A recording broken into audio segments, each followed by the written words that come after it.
What canceled Pokémon DLC ideas almost happened? Imagine discovering hidden plans for Pokémon content that never saw the light of day. Some ideas were so close to becoming real, but for various reasons, they never materialized. Let's explore some of these fascinating projects that almost happened. One interesting concept was a Pokémon Pink version from the early days of the first generation.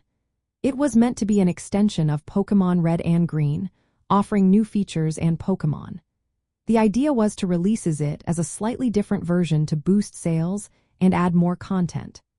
However, developers decided it was better to focus on the next generation, which became Pokémon Gold and Silver. They felt creating too many versions of the same game might confuse players or dilute the experience. So, the Pink version was shelved, possibly just a placeholder idea rather than a fully developed project. Another project that almost saw the light was Pokémon Picross for the Game Boy Color. This was announced with promotional images and screenshots, sparking excitement among fans.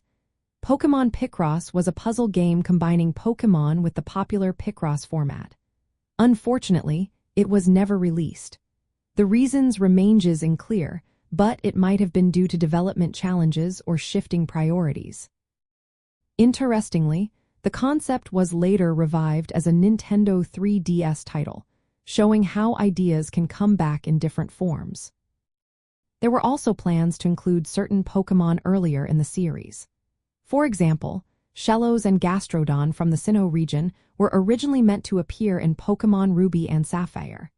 But due to time constraints and development delays, they were cut from the initial releases.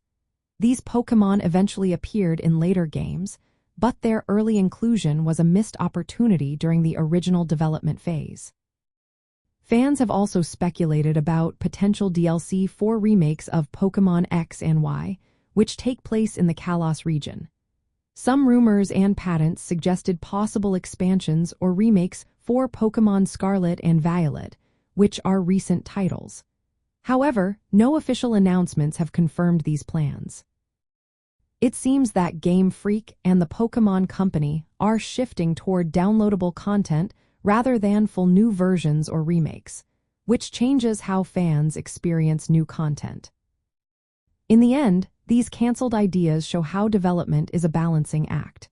Creative visions often clash with practical limits like time, resources, and strategic choices.